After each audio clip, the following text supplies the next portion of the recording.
네, 오늘 정치권 이슈들은 김진전 중앙일보 논설위원, 김창룡 서울과학종합대학원 석좌교수와 자세하게 짚어보겠습니다. 어서 오십시오.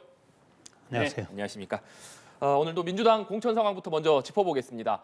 서울 중성동갑에 출사표를 냈다가 공천 배제된 임종석 전 대통령 비서실장, 과연 어떤 결정을 할 것이냐 관심이 쏠렸는데 오늘 아침에 자신의 SNS에 딱 한 줄의 글을 올렸습니다. 당의 결정을 수용합니다. 이런 짧은 메시지를 올렸는데 김진희 의원님, 먼저 임종석 전 실장이 얘기한 저 당의 결정을 수용한다. 저 짧은 메시지 어떤 의미라고 해석하십니까? 일단은 불출마죠. 다른 지역에 출마하는 일은 없을 것이고, 그리고 당내 잔류, 대단히 현실적인 결정을 내렸다고 생각을 합니다. 네. 임종석 전 실장이 탈당을 해서 이낙연 신당에 합류를 해도 본인이 지역구에서 달성될 이 출마를 해서 당선될 가능성이 거의 없고, 자, 그리고 비례대표도 지금 이낙연 신당의 정당 지지율이 1% 안팎에 불과합니다. 그 3% 이상을 얻어야 비례대표를 얻을 수 있는데 네. 비례대표 당선자를 한 명도 못 낼 가능성이 있습니다. 그러면 임종석 전 실장은 그런 이 자신의 정치적 미래와 관련돼서 어떤 황량한 선택보다는 당내에 남아서, 자, 이제 만약에 민주당이 제1당을 얻지 못하고 총선에서 패배하고, 그리고 이재명 대표의 사법 리스크, 뭐 위증교사 사건이라든가 백현동 사건 같은 1심 선고가 임박했지 않습니까? 자, 그러면 대표 임기가 2년인데 오는 8월에 전당대회를 해서 새로운 대표를 뽑습니다. 그러면 이번에 총선에서 패배를 하면 이재명 대표가 물러나야 되고 전당대회 때 다시 출마할 명분이 없어지고, 그러면 반 이재명계, 비주류, 친문계, 비명계 전부 다 모아서 본인이 대표 주자로 당권에 도전을 하는 것이, 그리고 국회의원은 이렇게 급하지 않습니다. 일단 당권을 잡고 보궐선거 있지 않습니까? 네. 여러 군데가 있을 것으로 보여지는데 수도권 보궐선거 같은 데 당선을 해서 국회에 들어가면 되는 것이고, 대단히 미래를 내다본 현실적인 결정을 했다, 이렇게 판단합니다. 네. 차기 당권까지도 겨냥한 현실적인 선택이었다, 이렇게 분석을 해주셨는데 김창룡 교수님께서는 어떤 배경이라고 해석하고 계십니까? 저런 결정이 나오기 전에 새로운 미래당 이낙연 대표와 만난 뒤에 저런 결정을 내렸거든요. 네. 그러니까 새로운 미래당에서 새로운 미래가 보였다면 아마 선택을 했을 것입니다만, 이 새로운 미래에 나의 새로운 미래가 보이지 않는다는 것은 현실적인 판단을 했고, 당내에 남아서 이런 앞으로 역할이 분명히 주어질 것이다. 그리고 당 밖으로 나갔을 때의 미래보다는 당내에 남는 것이 훨씬 앞으로의 정치 가능성이 높다. 그래서 저는 어려운 결정을 내렸고, 임종석 실장의 이런 판단에 당대표도 감사한 마음을 표했듯이 임 대표의 이런 당의 결정을 수용한다는 것은 앞으로 당내에 공천 관련 갈등 이런 것이 일단락되는 그런 모습을 보여서 매우 의미가 크다고 생각을 하고요. 그래서 이제 당의 결정에 따라서 말하자면 이제 전현희 후보에게 어떤 도움을 줘서 어떻게 당선시킬 것인가, 지금부터 임 실장의 역할은 남아있고 그것이 자신의 정치의 미래와 직결된 문제다, 네. 이렇게 봅니다. 특히나 지금 민주당 내에서는 친문계와 친명계 간 갈등이 고조되고 있다, 이런 관측이 많았었는데 김창룡 교수님께서는 임종석 실장의 이번 선택으로 인해서 당내 갈등이 좀 일단락됐다, 이렇게 평가하셨습니다. 위원님께서는 어떻게 보십니까? 일단 수면 아래로 조금 숨는 그런 결과를 가져올 수 있겠죠. 왜냐하면 그 임팩트가 서른 의원이라든가 홍영표 의원이 탈당하는 네. 것보다 임종석 전 실장이 탈당하면 굉장히 컸을 겁니다. 그리고 이제 나이로 봤을 때도 임종석 전 실장은 자신의 미래를 생각을 해야 되는 사람이고, 그래서 일단 이 잠복기에 접어들었지만 길게 봐서는 이재명 대표에게 일종의 폭탄이 시한폭탄이 째깍째깍 하고 있다. 이재명 대표가 절대로 저렇게 환영하고 좋아할 이런 상황이 아니라고 저는 판단합니다.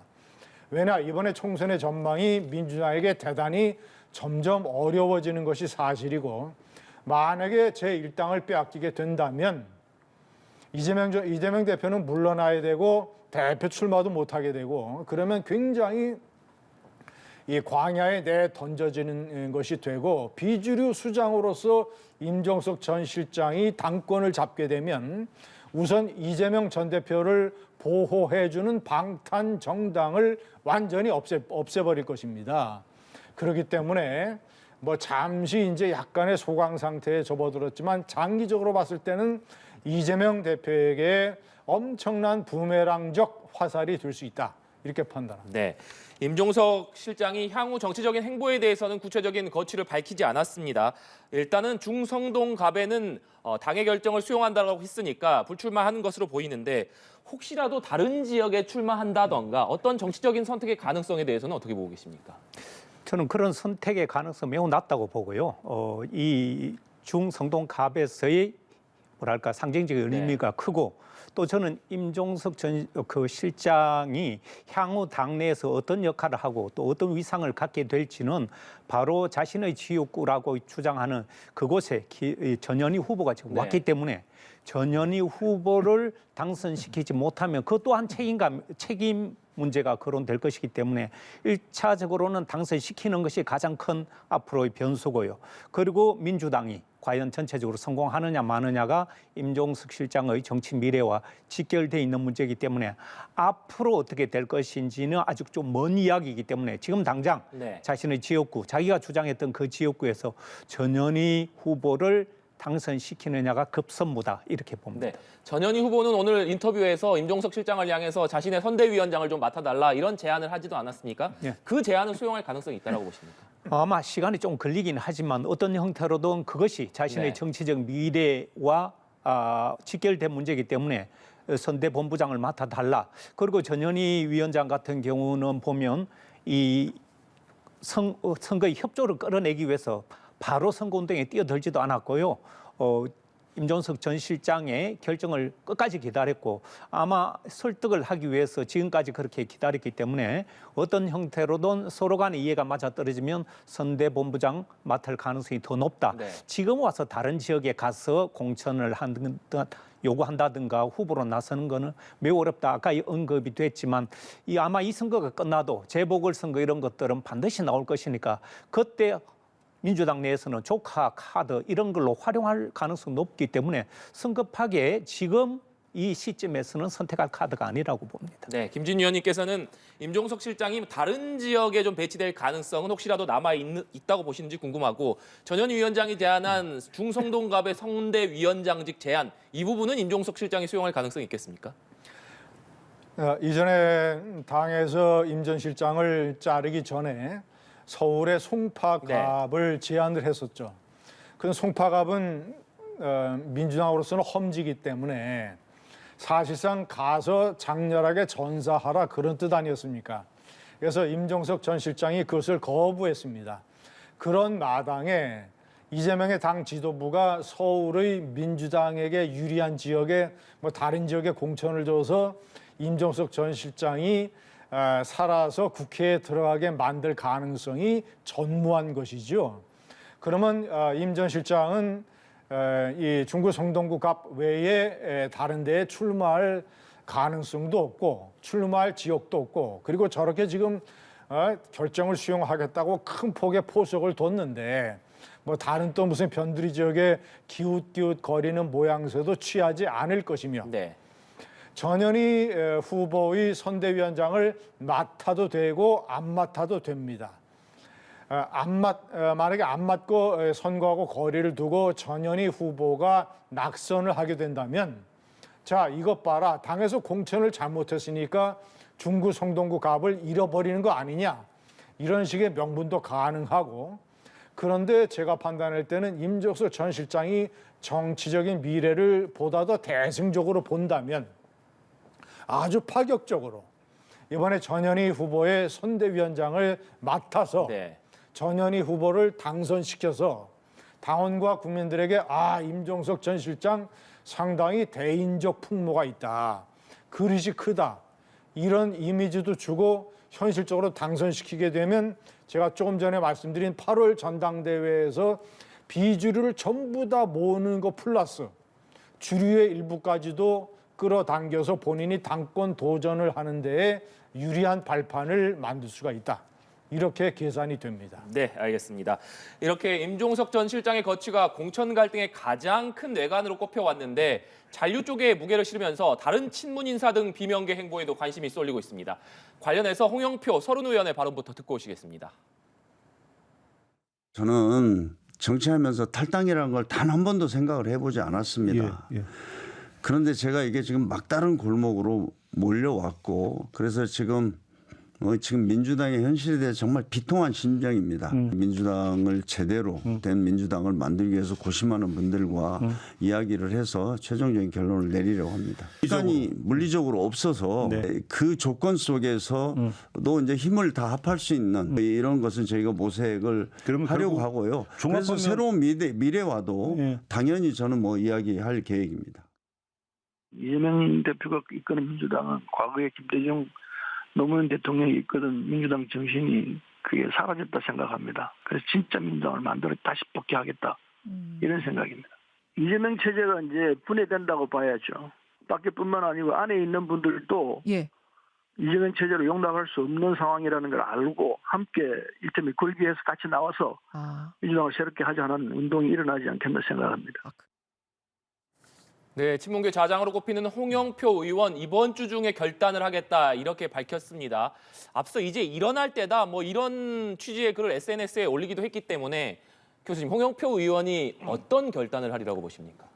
사실 홍영표 의원 같은 경우는 탈당을 생각해 본 적도 없다고 이렇게 얘기를 했는데 지금 막다른 골목에 몰려 있다고 얘기해서 저는 탈당 가능성도 있구나 이렇게 판단을 하지만 사실 탈당을 해서 나가서 무소속으로 출마하던 아니면 새로운 미래에 합류를 하던 마땅한 수가 보이지 않습니다. 저렇게 노련한 정치인들은 자신의 미래가 어디에 있다는 것을 너무나 잘 알기 때문에 그런 무리하고 무모한 선택은 하지 않을 걸로 저는 봅니다.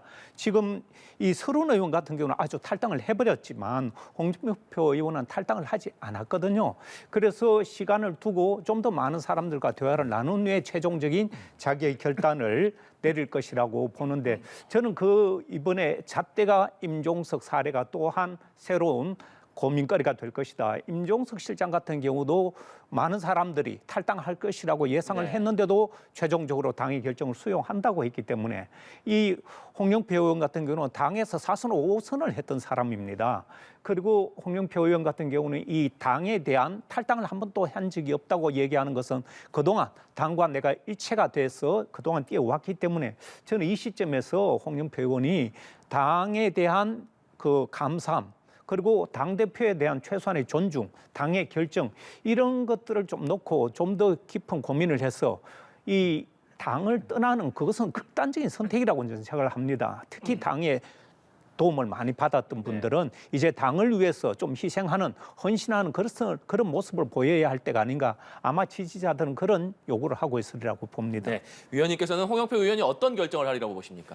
홍영표 의원이나 서른 의원이나 본인의 정치적 재기 가능성을 판단의 기준으로 삼을 겁니다.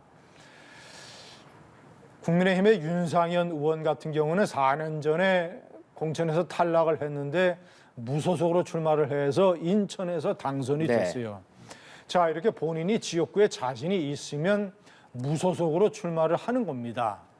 그런데 제가 판단할 때는 홍영표 의원이나 서른 의원 같은 경우에는 지역구 사정들이 좀 많이 다른 것 같아요. 특히 서른 의원의 부천이라든가 홍영표 의원의 부평 같은 데는 아주 전통적인 민주당 텃밭입니다. 자, 그리고 이제 여담입니다만은 왜 저렇게 홍영표 다선 의원들이 한 칼에 날아가느냐. 지금 민주당에서 5선 의원이 최다선 의원, 5선 의원이 5명이에요. 그중에서 이상민 의원은 탈당을 해서 국민의힘에 갔습니다. 그런데 세 사람, 오산의 안민석, 부천의 설훈, 그리고 충청도의 변재일 이 5선 세 사람이 전부 다 이번에 컷오프 됐어요. 남아있는 사람은 조정식 사무총장 시흥의 한 사람입니다. 네. 만약에 민주당이 제1당을 이번에 총선에서 유지를 하게 된다면 6선이 되는 사람이 국회의장이 자동적으로 되는 거예요. 그럼 5명의 국회의장 후보 중에서 4명이 전부 다 아웃되고 이 친명계의 핵심이라고 할 수 있는 조정식 사무총장만 단수 공천을 받아서 이번에 6선을 눈앞에 두고 있습니다. 그래서 이거는 제가 볼 때는 친명계의 조정식 사무총장이 상당 부분 국회의원에 대한 욕망이 작용한 것 아니냐라는 의심을 일단 해보고 아까 문제로 돌아와서는 홍영표 의원은 고민할 겁니다. 나가서 무소속으로 출마를 하느냐 아니면 이낙연 신당이 워낙 지금 지지율이 낮기 때문에 이낙연 신당으로 부평에 출마를 해봐야 당선 가능성이 없다고 판단을 할 거예요.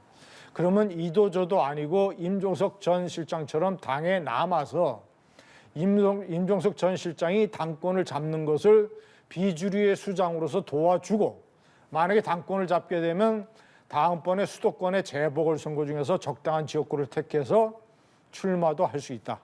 이렇게 판단합니다. 네. 지금 일각에서 나오고 있는 얘기가 새로운 미래, 그러니까 이낙연 대표가 이끌고 있는 새로운 미래와 민주당이 현재 공천 과정에 반발하면서 탈당을 하거나 이런 선택을 한 의원들이 모인 이른바 민주연합 이야기가 나오고 있습니다. 위원님, 이 민주연합의 현실화 가능성에 대해서는 어떻게 보십니까? 민주연합이라는 거를 만들긴 만들겠지만 뭐 이낙연 신당이나 조국 신당이나 이준석 신당처럼 또 새로운 신당의 형태를 만들기는 대단히 어려울 겁니다. 네. 사실 불가능할 겁니다. 도대체 민주당에서 갈라치기 해서 신당이 도대체 몇 개나 나오느냐 이런 얘기가 나올 거 아니겠습니까? 그러니까 민주연합이라고 하는 느슨한 형태를 만들어도 결국은 이낙연 신당과 합칠 가능성이 대단히 높다. 그래서 커다란 어떤 정치적인 변수가 되지 않는다. 그리고 민주당의 공천 국면이 거의 다 지금 마무리 국면으로 가고 있기 때문에 중요한 것은 임종석 전 실장이 당내 잔류를 선택을 했고 네. 박용진이라든가 또는 송갑석이라든가 이런 사람들이 불리한 이 하위 10% 평가에도 불구하고 경선에 참여하겠다. 윤영찬 의원 같은 사람 이렇게 다 했지 않습니까? 그러니까 어떤 이게 과거에 2008년 때 이명박 대통령 권력이 집권을 해서 완전히 박근혜파를 학살했지 않습니까? 그때 학살당한 박근혜파가 전부 다 뛰쳐나가서 친박연대라는 네. 정당을 만들고 친박 무소속 연대를 만들었어요. 근데 친박연대는 14명이나 당선시키고 친박 무소속 연대는 12명이나 당선시켰습니다. 그때는 박근혜라고 하는 대중적인 엄청난 구심점이 있어서 가능한 거고 지금은 그런 역할을 이낙연 전 대표가 못하고 있다.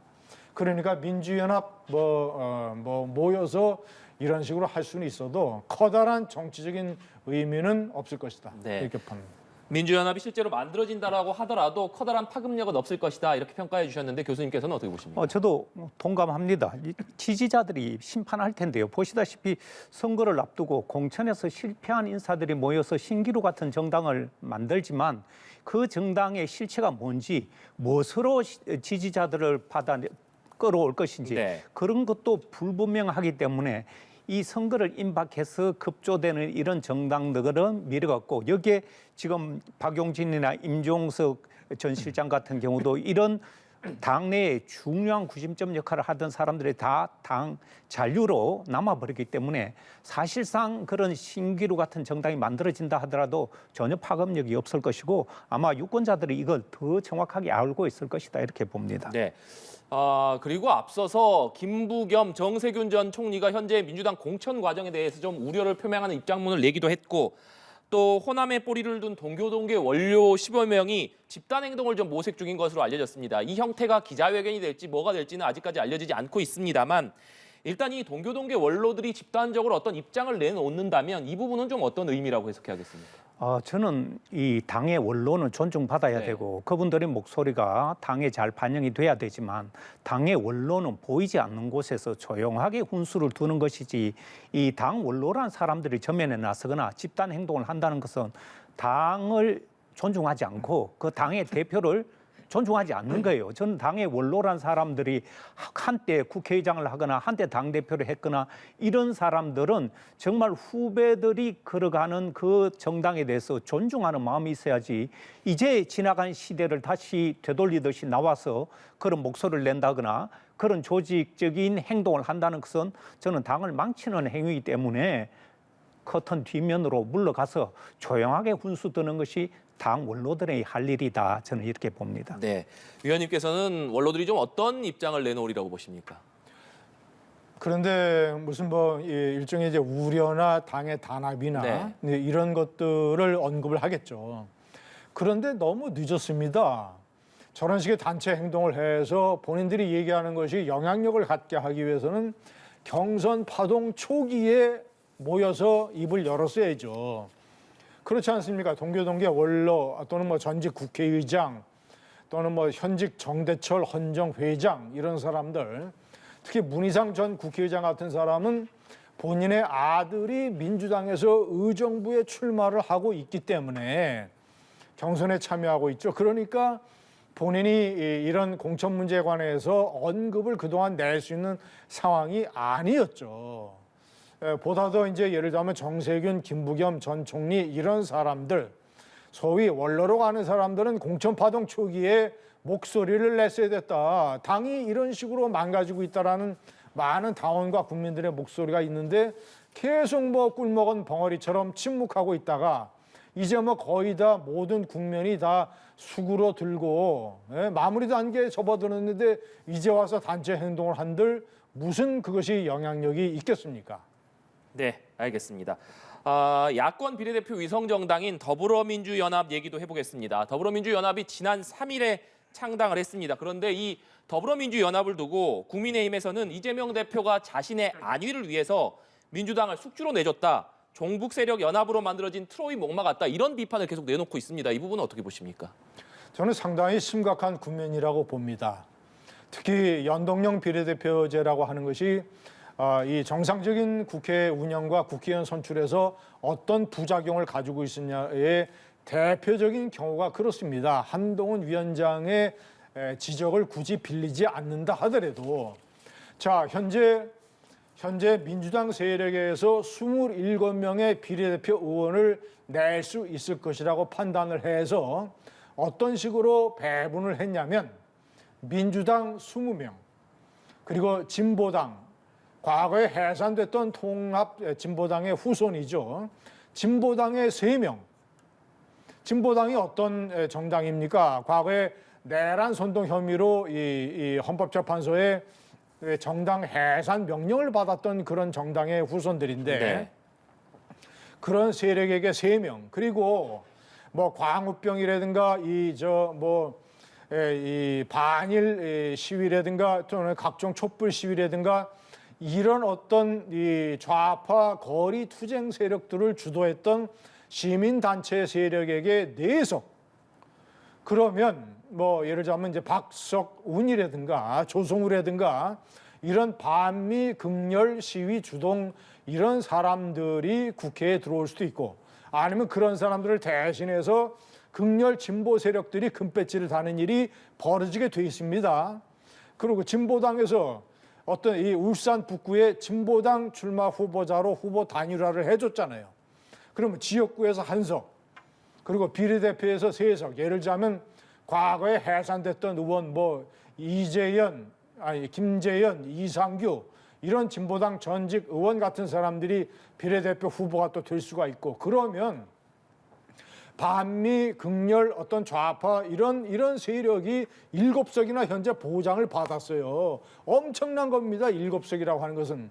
그런 사람들에게 전부 다 그런 식으로 나눠주기를 하니까 녹색 정의당 같은 데는 현재 이 대중적 지지율이 1%로 줄어들었어요.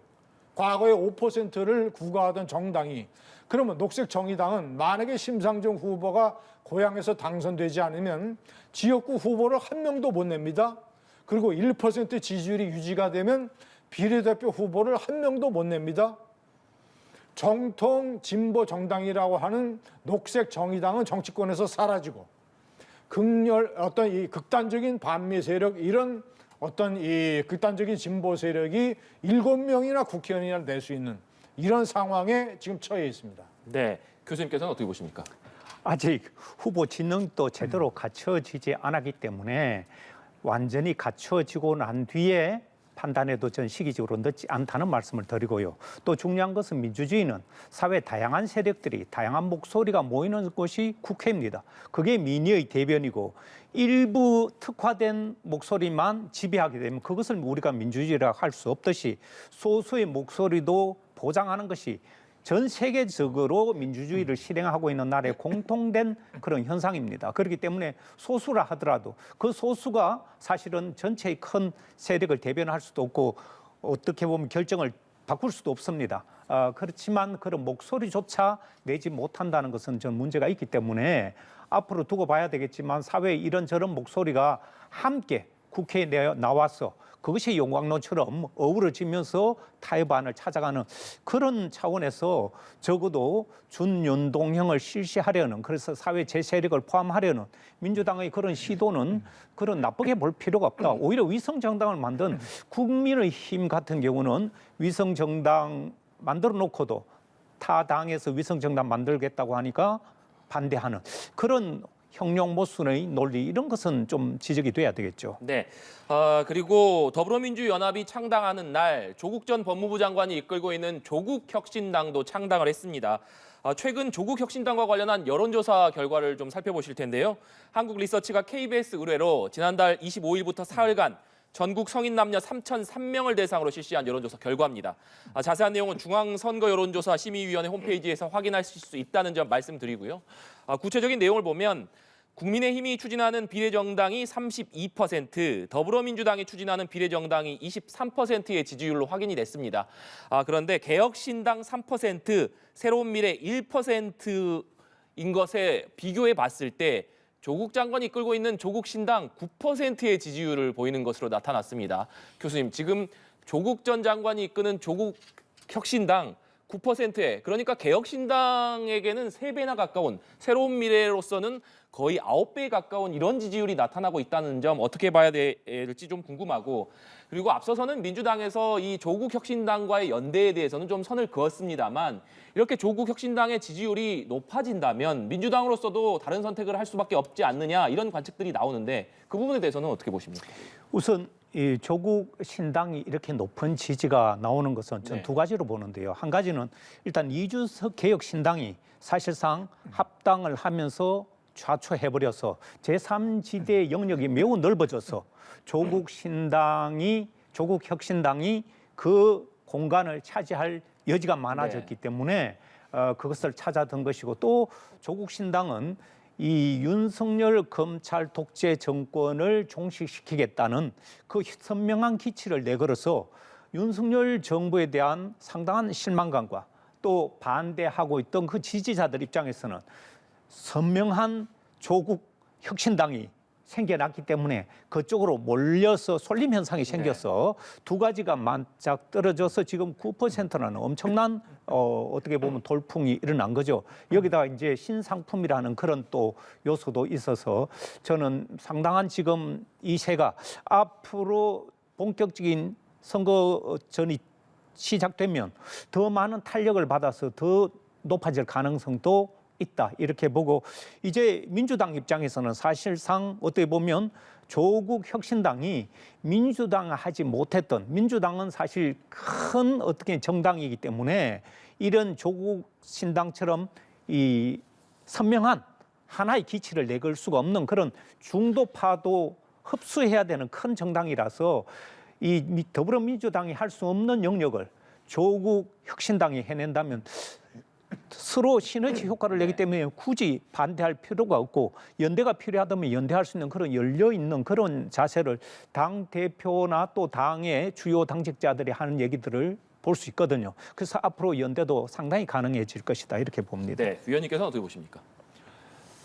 저는 조국 신당이 일정 부분 지지율을 기록할 것으로 봤습니다. 왜냐하면 조국 사태 때부터 그렇게 많은 어떤 이 도덕적인 문제와 논란에도 불구하고 조국 정경심 부부를 지지하는 일종의 수호 집회에 참석하는 세력이라든가 또는 각계의 연예인들 또는 더 이 문화예술인들, 작가 조정래, 지금은 이제 변심했습니다마는 작가 공지영, 그리고 시인 안도연, 가수 이은미, 기타 등등 이 조국 정경심 집회 때부터 조국 세력을 지지하는 한국 사회에 일정 세력이 있었거든요. 그래서 저는 만약에 조국 신당이 등장을 하게 되면 일정 부분의 지지율은 불가피하다. 그런데 예상보다 더 높게 나와서 9% 정도를 기록을 하는 것은 정당 득표율 9%를 얻으면 비례대표 의석을 6석 내지 7석을 가지고 네. 갈 수가 있게 됩니다. 자, 이렇게 예상보다 조금 더 높게 나오는 것은 가장 중요한 것은 이재명 대표의 공천 파동, 비명 행사 때문에 민주당의 지지표에서 이탈하는 표가 상당 부분 있다. 자, 그리고 이준석 개혁신당이 초기와 달리 비틀비틀거리면서 어떤 신성감을 주지 못하는 이런 어떤 마이너스적인 상황에 놓여 있다. 그리고 이낙연 신당은 어떤 뉴페이스라든가 새로운 참신성을 주지 못하고 있다. 그런데 실망한 표들이 전부 다 일종의 조국 신당에 모여서, 그리고 한국 사회는 이미 과거에는 보수가 40이었고 진보가 30이었는데 지금 보수가 30이고 진보가 40으로 바뀌었습니다. 네. 운동장이. 그러니까 그 진보의 40 중에서 저 정도의 조국 신당이 9%라고 하는 저 정도의 위치를 차지하게 되는 것이죠. 그러면 6, 7명 중에서 예를 들어서 뭐 이 지지자들이 아는 아주 유명한 무슨 뭐 진보 세력의 어떤 이런 사람들, 현재 이제 조국 혁신당으로 들어가는 사람들, 영입되는 사람들이 전부 다 국회에 들어와서 금배지를 딸 가능성이 상당히 높다, 이렇게 판단합니다. 네, 국민의힘 공천 상황도 짚어보겠습니다. 하위 평가 20% 통보에 반발해서 민주당을 탈당한 사선의 김영주 국회 부회장, 오늘 오전에 국민의힘에 입당을 했습니다. 입당식 발언부터 듣고 오시겠습니다. 김영주 부회장님을 우리 국민의힘에 모시게 돼서 저는 대단히 기쁩니다. 그동안의 고뇌와 고통을 제가 너무나 잘 알기 때문에 더더욱 그렇습니다. 김영주 국회 부의장님은 상식의 정치인이고 합리성을 늘 기준으로 삼고 정치해오신 큰 정치인입니다. 그 점에서 저와 국민의힘의 생각과 너무나 같습니다. 저는 이번 선거에서 최선을 다해 승리하겠습니다.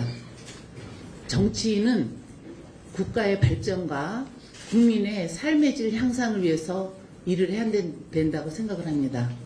개인의 사리 사욕을 위한 도구로 쓰여져서는 안 된다고 생각합니다. 한동훈 비대위원장님 뵙고 이렇게 입당을 빨리 하게 되지 않았냐 하는 질문을 했을 때 그 3일이라는 시간이 저한테는 굉장히 길었습니다. 결정을 빨리 내려야 저도 제 진로를 택할 수 있고 국민의힘에서도 거기에 대한 일정을 할 수 있다고 생각합니다. 네, 문재인 정부에서 고용부 장관을 지내기도 했던 김영주 부의장, 이낙연 대표가 이끌고 있는 새로운 미래가 아니라 한동훈 비대위원장의 국민의힘 입당을 선택을 했습니다. 위원님께서는 이 배경 어떻게 보십니까? 저는 이제 한동훈 위원장의 1년의 외연 확장 포석, 지금 현재 좌파 운동권 출신에서 전향을 해서 보수가 된 사람들을 이번에 영입을 해서 출마시키는 사람들이 많아요. 네. 대표적으로 이 출마는 하지 않았지만 김경률 비대위원, 자 그리고 마포 의뢰에서 정청래 의원과 맞붙게 된 하문경 하문경 이번에 이제 민주화 동지회 회장을 맡고 있죠. 자 그리고 인천 계양갑에서 계양을의 원희룡과 같이 이제 커플을 이루고 있는 최원식 씨 후보. 네. 이 사람도 이제 서울대 좌파 운동권에서 전향을 해서 이렇게 된 사람이죠. 자, 그리고 누굽니까? 이상민 5선을 민주당의 중진 중에 중진이 탈당하자마자 바로 흡수를 해서 대전에 공천을 줬지 않습니까? 한동훈 위원장이 계속 강조하는 어떤 이 외연 확장, 이 양극단 정치의 종식, 뭐 중도층 확장 이런 것과 뭐 김영주 의원은 상당히 어떤 식으로 보자면 운이 좋은 거죠. 그런 환경에 본인이 아주 딱 맞아떨어진 거죠. 탈당을 해서. 뭐 이념적으로 이렇게 뭐 극단적인 좌파나 이런 것을 보여준 이 사람은 아니고 금융노조 부위원장 출신입니다. 자, 그래서 뭐 이제 4선이고 본인이 이제 5선을 하게 되면 또 이제 국민의힘 여권에서 롤이 있고 본인이 이제 정치적인 이익과 한동훈 위원장의 어떤 그런 포석이 맞아떨어진 것이다. 이렇게 판단합니다. 네, 교수님께서는 어떻게 보십니까? 예, 국민의힘 입장에서는 중도 세력을 넓힌다는 의미에서 상당한 플러스 효과가 있겠지만 이 민주당 지지하는 사람들의 입장에서는 하루아침에 옷을 빠가라식으로 바꿔 입고 저렇게 앉아서 이제는 상대 당에 대해서 말하자면 민주당을 공격하는 적과 이 아군이 서로 뒤바뀌는 이런 상황을 굉장히 어떻게 보면 혼란스러워하고요. 오늘 박용진 의원이 이런 말을 했습니다. 김영주 의원을 향해서 저런 선택은 오늘 하루만 사는 정치, 나만 사는 정치 이런 식으로 비판을 했는데 저는 그것에 많은 뜻이 함축돼 있다고 보고요. 말하자면 이 노무현 정부 문재인 정부의 첫 개각 때 첫 고용노동부 장관을 지냈고 그리고 4번에 걸쳐서 국회의원을 했는데 탈당이 아니라 아예 적진에 뛰어가서 그쪽에서 장수가 돼서 민주당을 공격하는 이런 모습에 대해서는 민주당 지지자들 입장에서는 상당한 상실감과 배신감 이런 것이 엇갈릴 것이다 이렇게 봅니다. 네. 위원님께서 앞서 말씀해 주신 대로 이른바 좌파로 분류됐던 후보들을 국민의힘에서 많이 영입을 했고 또 이상민 의원에 이어서 김영주 의원 여기다가 국민의힘이 이번에 10몇 년 만에 호남 전 지역구에 또 후보를 낸다라고 합니다. 국민의힘의 최근에 이런 행보가 표심에 미칠 영향에 대해서는 어떻게 보고 계십니까? 호남 전 지역에 후보를 내는 것은 상당히 중요한 것입니다. 네, 왜냐하면 그것이 호남에서는 당선자를 내기가 상당히 힘들다 하더라도 서울 수도권에 포진하고 있는 호남 인구들에게 국민의힘이 호남을 포기하지 않는구나. 일종의 이 동진 정책, 서진 정책을 계속 일관적으로 추진을 해서 호남 유권자들에게 구애하는구나. 그리고 국민의힘이 상당히 기세가 오른 모양이다. 이런 식의 인상을 줄 수 있어서 호남보다는 수도권을 겨냥한 포석으로서 상당히 의미가 있습니다. 그리고 조금 전에 이제 나왔던 얘기에 대해서 한 가지 반론을 제가 제기하면 물론 그런 식의 비판이 박용진 의원 같은 비판이 가능하겠죠. 그러나 이재명의 민주당을 들여다보면 대표적으로 이현주 전 의원이라고 하는 이현주 전 의원이 어떤 사람입니까? 광명에서 본인을 2번이나 국회의원을 시켜준 친정집 민주당을 탈당을 하고 비판을 하고 그다음에 완전히 문재인 세력을 공격을 하는 우파의 최선봉장 일종의 잔다르크 역할을 했던 사람 아닙니까? 문재인에 대해서 가장 가혹하게 공격을 하고 문재인 대통령이 조국 법무장관을 임명을 할 때 여의도 국회의사당 앞에서 삭발을 했던 사람 아닙니까? 그런 사람을 여전사라고 해서 단지 최근에 이제 윤석열 대통령을 공격을 한다는 이유 그거 하나만으로 여전사라고 해서 영입을 해서 떡하니 상당히 뭐랄까 이 당선 가능성이 있는 용인의 민주당의 공천을 줬지 않습니까? 그렇다면 제가 봤을 때는 피차 일반이다 이렇게 생각합니다. 네, 교수님. 네, 뭐 선거철이 되면 서로 자신이 선택하는 당이나 노선이 바뀔 수는 있지만 저는 여기서 뭐 이현주 의원을 옹호할 그런 입장은 아니고요. 대신에 저는 김영주 의원의 이제 하루아침에 저렇게 당 부의장, 그 국회 부의장까지 했던 사람이고 지금 이현주 의원 같은 경우는 이미 야인이 됐고 그렇기 때문에 저 동일선상에 놓고 비교할 수 없는데 김영주 의원 같은 경우는 지금 또 현재 국회 부의장 신분을 갖고 있고 현재 민주당 의원이다가 이제 바로 옮겨갔는데 저런 것은 지지자들에게 충분한 설명을 구하고 그리고 피치 못할 그런 사정에 대한 그런 또 사과의 말씀도 좀 남겨야 되는 것이 아닌가. 정치 도의상 그런 차원에서 박용진 의원이 이야기했던 하루살이 정치를 하고 있다는 그런 비판을 제가 소개했던 것입니다. 네, 국민의힘 공관위가 그리고 텃밭 지역구에 국민 추천제를 활용하기로 밝혔는데 아무래도 국민의힘의 이번 공천 과정에서 현역 다선 의원들이 많이 생존해 오면서 물갈이가 없는 무감동